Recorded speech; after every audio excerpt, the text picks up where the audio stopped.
All right, guys, welcome back. Today we're going to do another Icon video. This is issue number 7 from DC Comics and continuation with Milestone.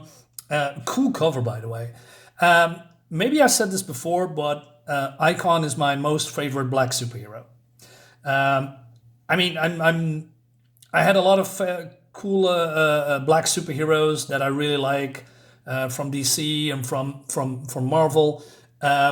But I was very surprised that this superhero, this Icon, is probably the most humane superhero that I have ever seen in a comic. I want to talk about that, right? And I also like Raquel. I thought she's going to be a brat, but she is overcoming a lot of hurdles and problems. And it's going to highlight it in this comic. So I want to talk about that. So without further ado, let's dive in.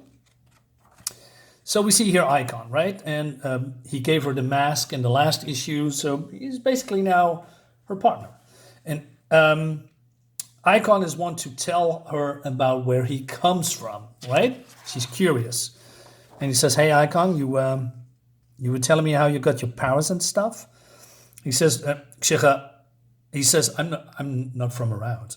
And you might find it difficult to accept. And so he tells the story about the Starliner that he was on and that malfunctioned. But she just interrupts and says, "Starliner? So you're secretly or you're a brother from another planet?" He says, "If you are unprepared for the truth, perhaps we should discontinue." He says, No, you're not getting out of this that easy. Talk." "All right," he says, "remove your hand from my face. That's unladylike behavior."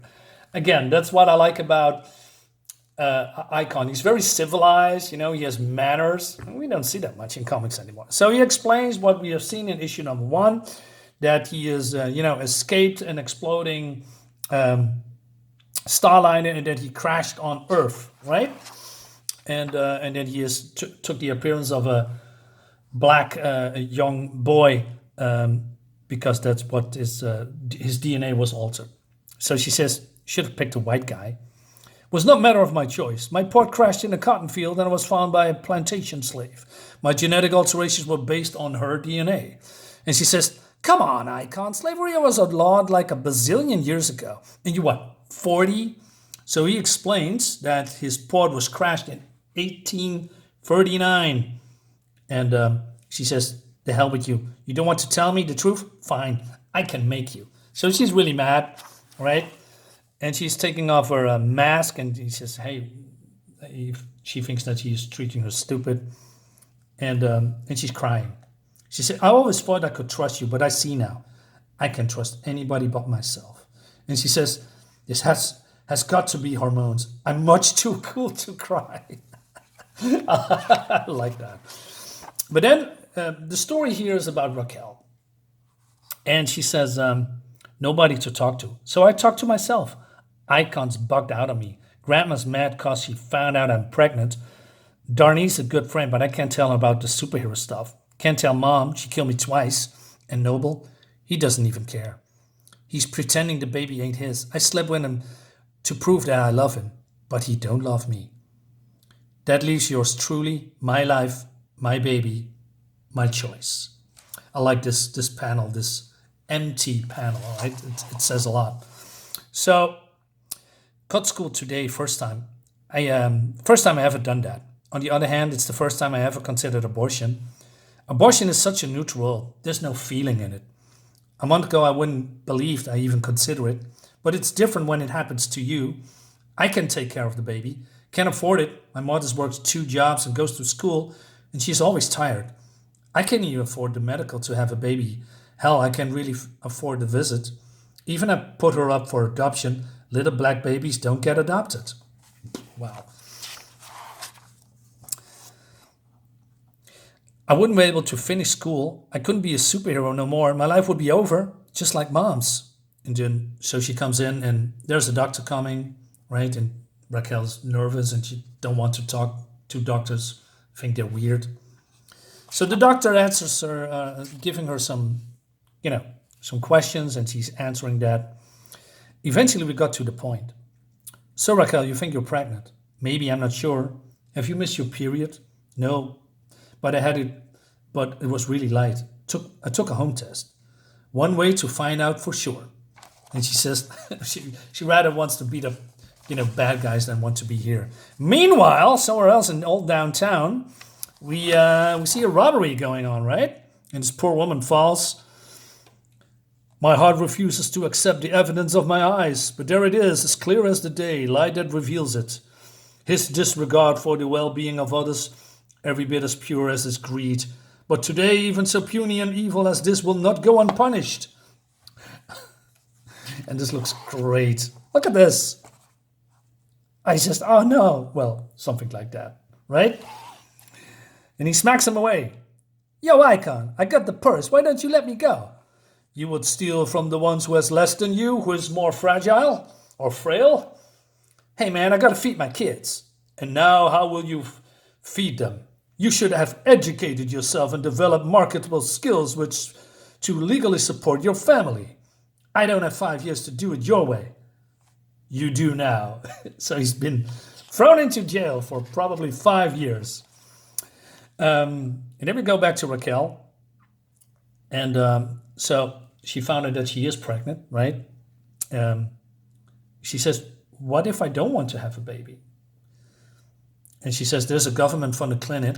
That's illegal for me to tell you what to do, but I'm going to do it anyway. And she says, if you make a decision, you have to do it quickly. So, and she basically explains the pros and cons about abortion, etc. But then Raquel realizes, you talk like somebody who knows. All right. And then she explains that it's actually the case. She had an abortion. She was in love, right? And she got pregnant. I discovered that I want to be a doctor more than anything. So did he. I decided not to have the baby. But now you're a doctor and you help a lot of people. True, and I might have ended up a struggling, frustrated woman unable to provide for her baby, always wondering if she could have been more. Then again, I might have been a proud mother of a child. Just a little bit younger than you. Uh-oh. So she got what she wanted, but maybe she lost something really precious. Motherhood. So you don't have the right answer, huh? There isn't one. Or if there is, it's different for everyone or for everybody. If you decide to keep the child, come here for checkups once a month. If you want to abortion, I'll make the appointment for you, but the procedures will take place elsewhere. So she says, well, abortions cost money. So she's reaching out to Icon, and Icon says, hey, do you want to discuss my origins a little bit further? And she says, no, I need a favor, but not from you. So she needs a favor from Augustus Freeman, is the Clark Kent version of Icon. So he's changing, right? He says, I told you I need a favor, and that would be, I need $500. I'm in a jam. I pay it all back, I promise. But Icon says, why would you need such a sum? It's personal. Are you going to lend to me or what? And she's looking away, and she did that a couple of times, right? Also here, she's ashamed. She feels bad. She doesn't know how to react. I like that. Raquel, we haven't discussed the matter of your pregnancy. Would you take care too? Why? So you can tell me not to get an abortion? No, Raquel. So you can tell me how you feel. I suppose you got all the answers. You don't know nothing. You're not poor. You're not a woman. You could never understand the kind of decision I'm trying to make. So he acknowledged that. He says, no, I'm not a woman. I'm not poor, right?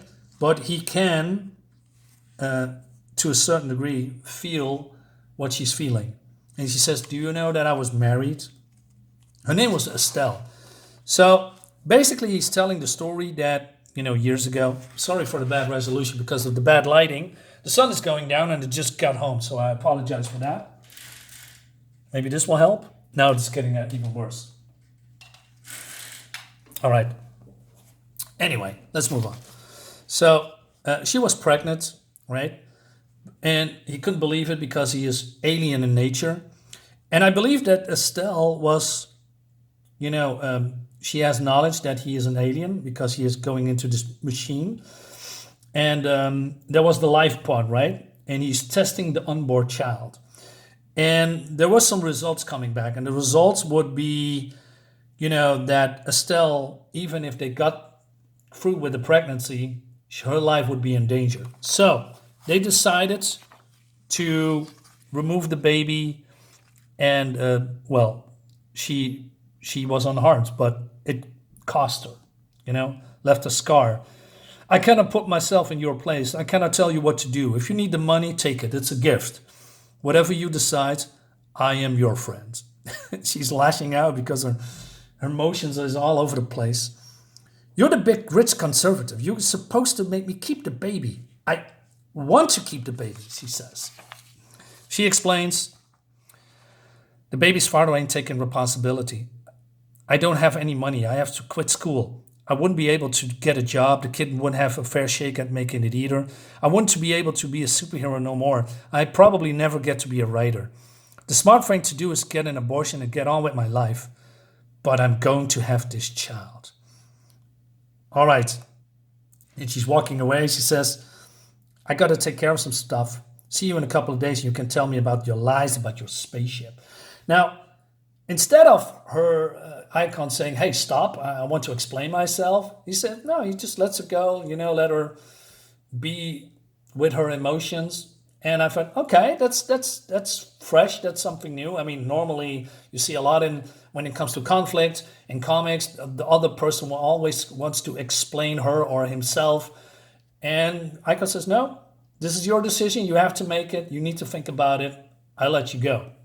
Nice, yeah, I was surprised. So Raquel thinks, this is the end, by the way.